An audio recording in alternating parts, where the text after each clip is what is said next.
Hey everybody, welcome to my daughter's bedroom. In this video, I'm going to show you how to add lights to a closet like this one. My daughter came to me a few weeks ago and said, you know, Dad, it's hard to see all the stuff in my closet sometimes. It's just so dim in there, especially in the back corners and down low, and the room doesn't have tons of great light in the first place. So today I'm going to add some LED strip lighting to the very top of the closet, as well as to the underside of this shelf that's going to help light up all of the things in the closet so she can see what she's looking for a lot better. Let's get started. All right, here's all of the tools and supplies we're going to need. We'll start with the LED lights themselves. I ordered these off of Amazon, and the ones I'm going to link down below come with a power supply and their own dimmer switch, which is pretty nice, and they're really inexpensive. As far as tools go, you're going to need a saw to cut through drywall, a pair of wire strippers and cutters, a couple of screwdrivers. This is a non-contact circuit tester to make sure that the circuit is not live when we're getting ready to open it up and work on it. And this is an outlet tester I'll use to test the outlets once they are wired. Over here we've got some 14 gauge Romex wire. This is a 15 amp circuit, so that's the right size wire to use for that.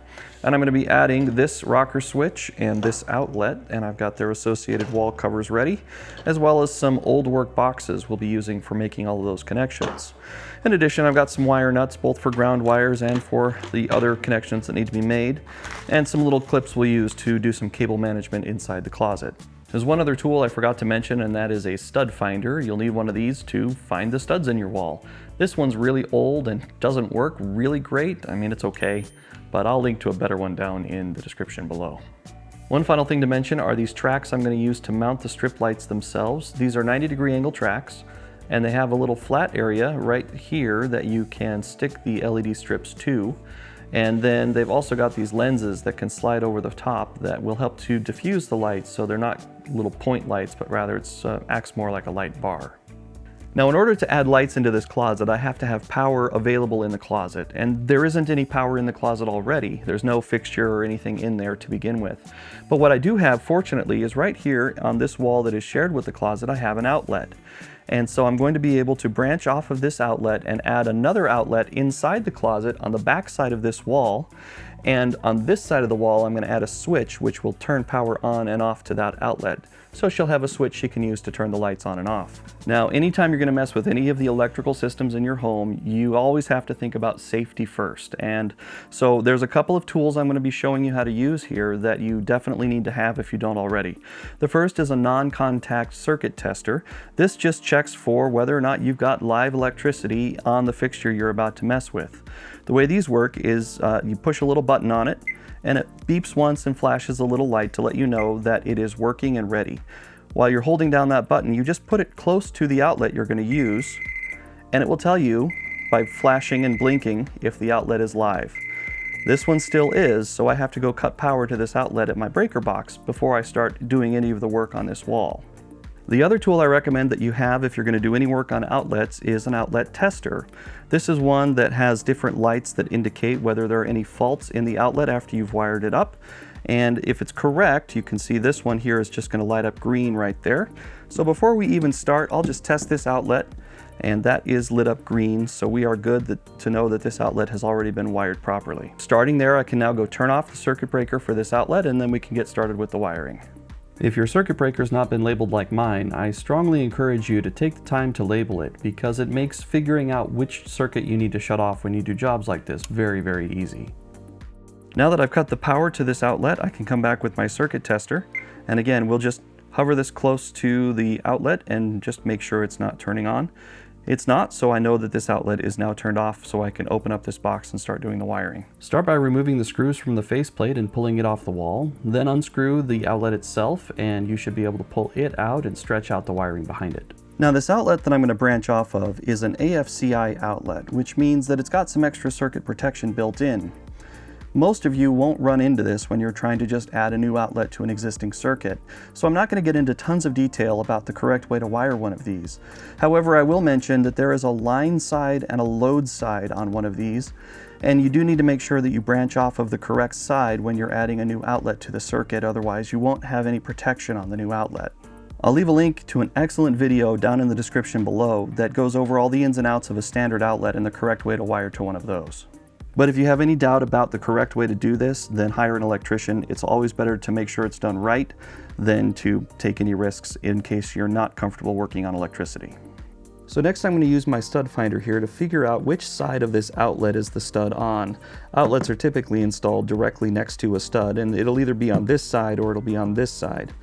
Now if you start the stud finder out into where I know that there's no studs in the open part of the wall, press the button and then move it slowly. It'll beep when it finds a stud. So there's a stud on that side, but there's not on this side. And that's important for knowing for where I'm going to place the switch up above. So here is the outlet down below, and if I move farther up on the wall, the switch I want to locate somewhere in this area where it's, you know, at a good height. And I'll do it in a way that I'm not going to cut out anything of the wall that I really shouldn't, and we won't wind up with any extra cuts or anything we have to patch later. So the first thing is to find where the stud is in this area of the wall. So remove, there's the stud right there. So off to the right of here, right in here is going to be where is the open area of the wall where I want to put my switch. So now that I know this is where I want to put my switch, and I know that the stud is on this side of my finger, I know the switch box is going to be several inches wide. So I'm just going to stab a hole into the wall right here with my drywall saw, and then I'm going to immediately start cutting this direction over towards that stud. And there I've hit it. So now I can turn, and that's cutting right along the edge of the stud. This is going to be the upper left corner of where my switch box is going to be installed. Next I'll take this old work box that is designed so that you can put it into a hole that you cut into drywall like this, and then it's got these little tabs that flip up to lock it into the wall once it's installed. And I'm going to line that up with that corner that I've already defined, and then I'm going to trace around it with my pencil so that I know exactly where I need to cut to make a hole big enough for this box. With my box now defined on the wall, I can go ahead and finish cutting it out. With the hole cut out, now we can check for fitment to see how well our box is going to fit.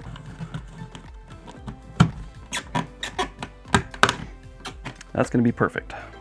Next, we need to run a new piece of 14 gauge Romex wiring from this location down to the outlet down below. This is going to be where the switch is going to be involved in the circuit.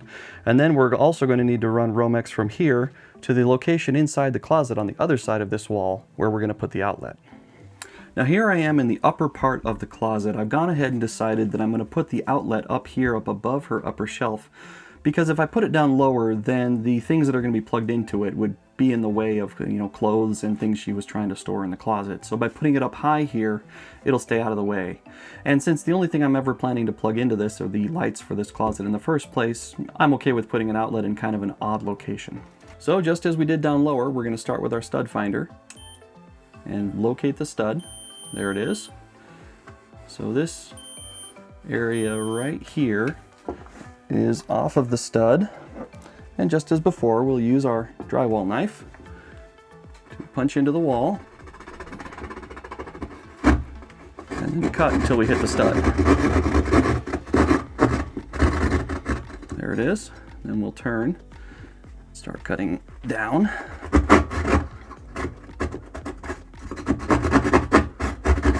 And that defines our first corner. And again, just as we did down on the lower part, we will place the outlet box and trace around its sides, and then we'll finish cutting out the box.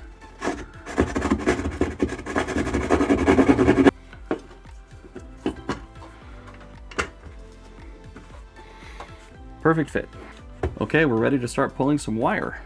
Here we are looking into the box down near the floor that's got the existing outlet in it.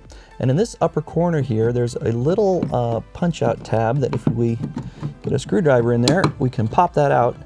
And that's going to let us get access into that wall cavity so we can put a new section of wiring in. Okay, so now I'm going to take some 14 gauge Romex and we're going to feed it up into that access and then push it straight up into the wall there. And then up here, I'm going to reach through and see if I can feel it. There it is. And we'll pull that other end out here. And give yourself plenty of length so that you'll have plenty to work with when you're ready to put in the switch. And then down here at the outlet, of course, we're going to leave ourselves plenty of length to work with there as well. The next piece is going to go from this opening we just recently cut to the one inside the closet. This is much the same, except it's a little easier because we don't have to go through that existing receptacle box, as we'll be putting a new receptacle box in. Just feed the wiring straight up the wall, come around inside the closet, and feed the wire out. Again, leave yourself plenty to work with. So just like the receptacle down near the floor, these new boxes I'm putting in also have little breakout holes that you can open up with a screwdriver like that. And this will let you feed the wiring in, but will also prevent the wiring from coming back out very easily. It kind of grips it. So it feeds in one direction, but then it kind of keeps it from coming back out. With that done, this box can now be placed into the wall. There we go.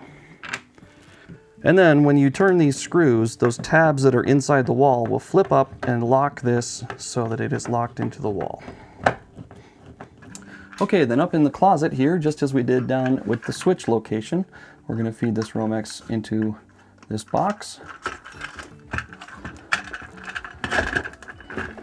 Give ourselves plenty of extra length to work with. And then flip these tabs down correctly and place it into the wall and lock it in. Okay, that box is now secure, so now we can wire in the outlet and the switch. So now I'm ready to wire into the outlet down below. As I mentioned at the beginning though, this outlet is kind of not typical for what you're going to find in your home most likely, so I'm not going to go over the real details on this. And instead, I will make sure that I've got a link to an excellent video down in the description that talks about the right way to wire to a standard outlet. And I'll just go ahead and get this wired up myself, and then we'll move on to the next parts. So coming into the switch receptacle, I now have one wire coming from the outlet down below, and another wire that's going to go to the outlet that is up above in the closet. Now, the switch doesn't have wiring connections for all of those things because it only needs to take one wire from one of those Romexes and one from the other. It's the black wire, that's the hot wire. The other wires I'm just going to connect to each other inside the box, and I'll put the ground onto the switch as well. To prepare to wire in the switch, first cut a slit several inches long in the outer insulation of the Romex, and then spread that out and cut away that insulation entirely. Once that insulation has been removed, you can spread out the wires to make it easier to wire the switch. I'm going to start with the ground wires here, and I'm going to use a ground wire nut, and this is a special nut that has a hole at the end. So what you do is you take the ground wire from one and the ground wire from the other, and you put them together, but you don't put them together with exactly the same length. You leave one of them a little bit longer. Then you feed the nut over the end of the ground wire and tighten them down together like this. This makes a good connection between the two ground wires, but still gives you something that you can tie into for your switch. Now, if you've got a set of wire cutters like this, they have the perfect little spot to make the loop that you need to connect to one of those screws. These little holes right here are designed specifically for that. So put the wire through just the very end of it, and then just roll it over on the pliers like that, and you'll wind up with the perfect loop that's just the right size and shape for connecting to your wiring connections.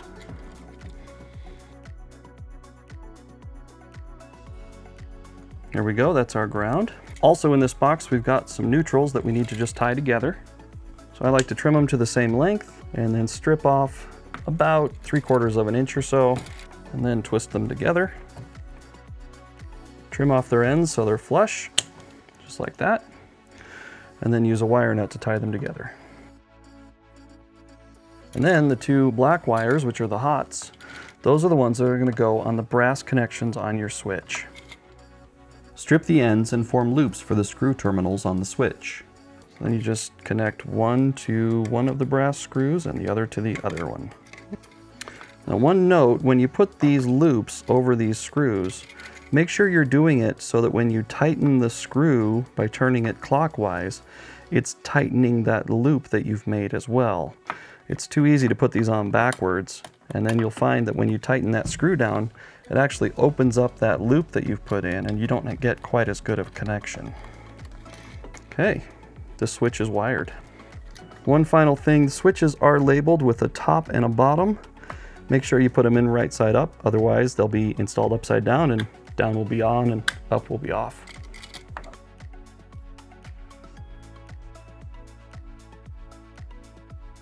And with the switch installed, we can put the cover plate on. Okay, now up in the closet, we are ready to wire our outlet. And wiring an outlet like this is incredibly simple because I'm not attaching anything else to it. The black wire from the Romex is going to connect to my brass connectors. The white wire is going to connect to one of these silver connectors. And then the ground wire will connect to this green connector right here.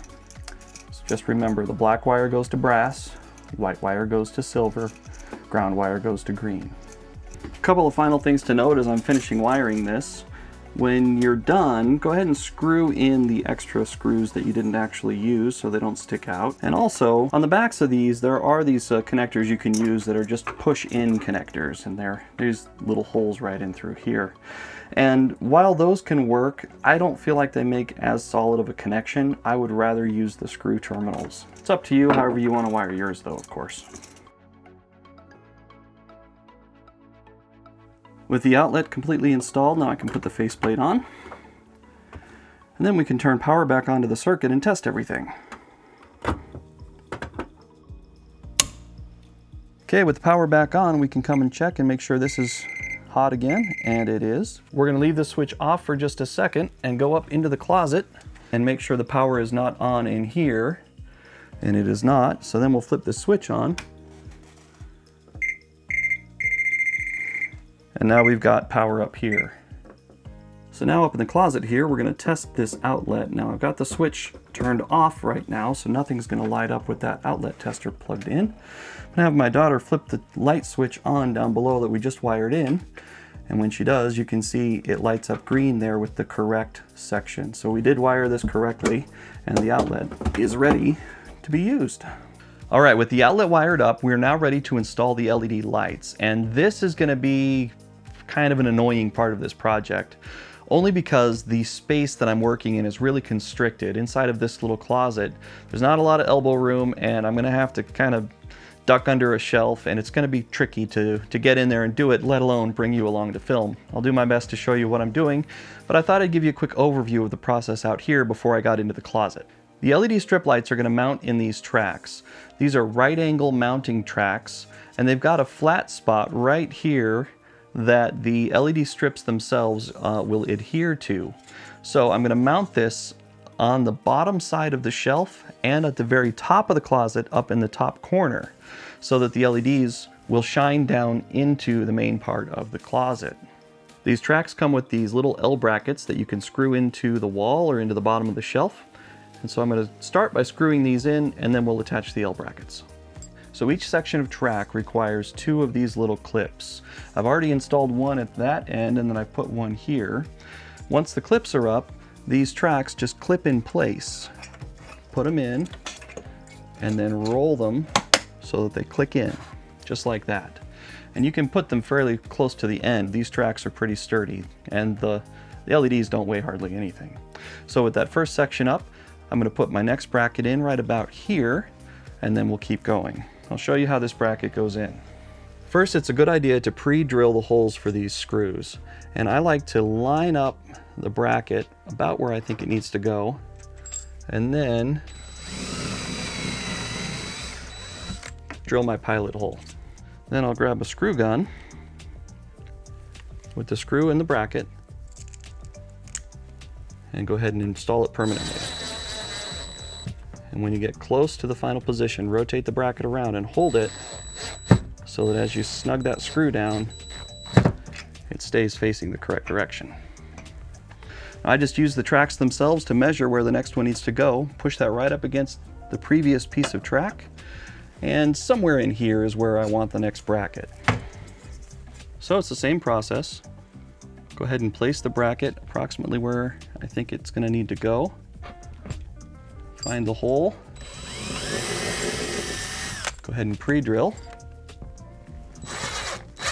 Get the screw almost in and then rotate the bracket around. Hold it in its correct orientation and snug the screw down. There we go. And now the next piece of track can go right up in place.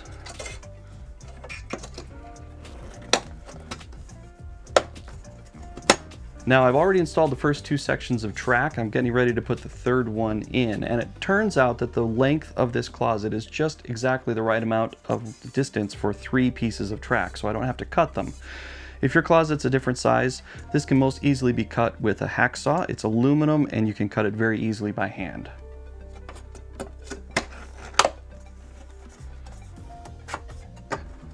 Well, now, how is that? What in the? I don't bend that way. Ow. That's not gonna work. Help me understand. Oh, there it goes.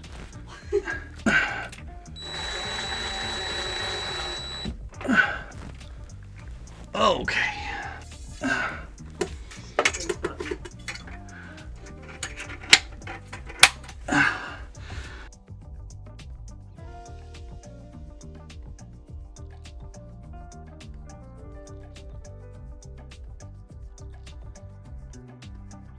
Okay, with the track hung, now we can finally stick the LED strip right into the back flat part of the track. Come on in here and I will show you how you do this. So you peel the backing off the LED strip and then just put it up, and you don't need to do more than just lightly tap it in place right into that track. And then go back over it just to make sure that it's held in firmly. Do a little section at a time. And when you come to these joints in the track, make sure that you hold the tracks together, because the LED strip will actually help line those up. And you just put it in a little bit at a time, work your way down. This adhesive is very sticky, so don't push it down until you're sure you're in the right spot. We'll just repeat this all the way to the end. And when you get to the end, you'll need to cut the LED strip. Now you can only cut them where they've got these little pads right here. So you can't cut here or here. You can only cut where it's got these gold pads, or where there's an existing solder joint like that right there. So it looks like on this particular strip, it's about every 4 inches or so that you can cut it. So we'll get down to the other end and we'll just cut it at whichever point makes the most sense. And here I am coming right down to the end.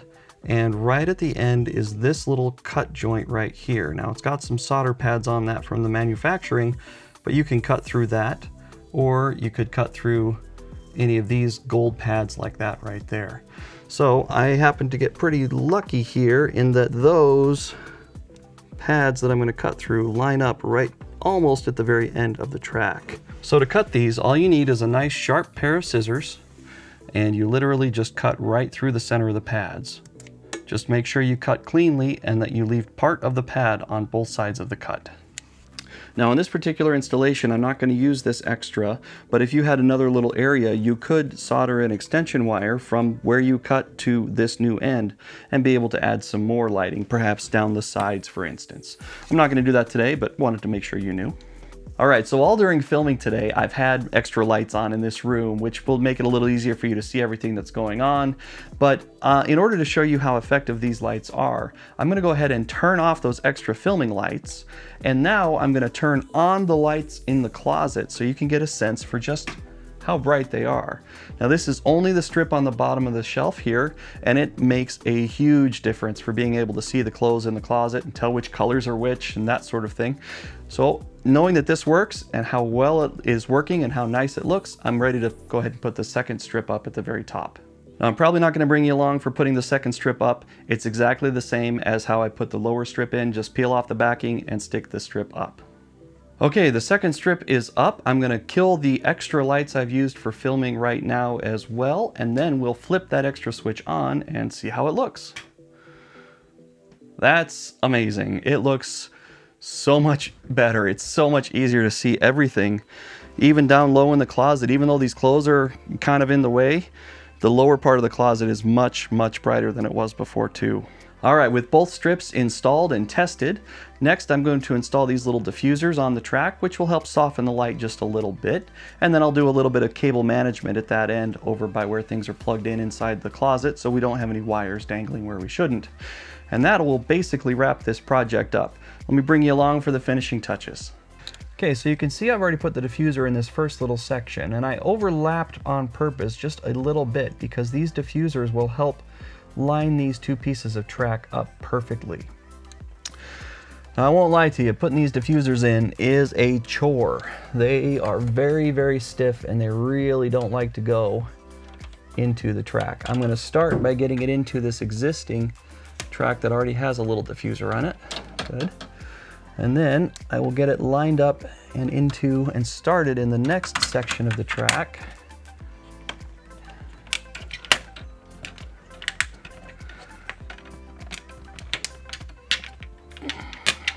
There we go. So that's started. And then you just require a lot of pressure. And they're loud and they click into place as you go. And it helps if you can kind of squeeze them to be a little more round.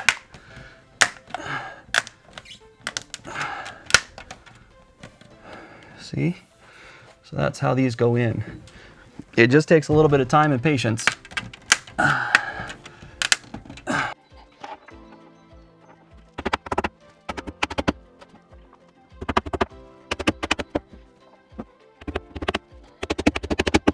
Okay, and now the wiring is neatened up a little bit and will stay out of the way of anything she's storing in the closet. With these angle brackets, you never get a glare off of the lights. They never shine down in your eyes at all because they're aimed at the contents of the closet rather than straight overhead. Also, with these diffusers on them, they really do feel and kind of look a lot more like a light bar rather than a string of individual lights. And again, the light that they produce has been outstanding for this closet. My daughter really likes it a lot. Alright, well, I am finished with this installation, and there were some tricky bits here, I'm not gonna lie. Getting those diffusers on was a chore, but most of this is the electrical, where you've got to get yourself an outlet or a fixture mounted in the closet. Everything worked out great, it's working perfectly. I've set up a couple of demonstrations here where I'll show you hopefully just how much brighter her closet is now.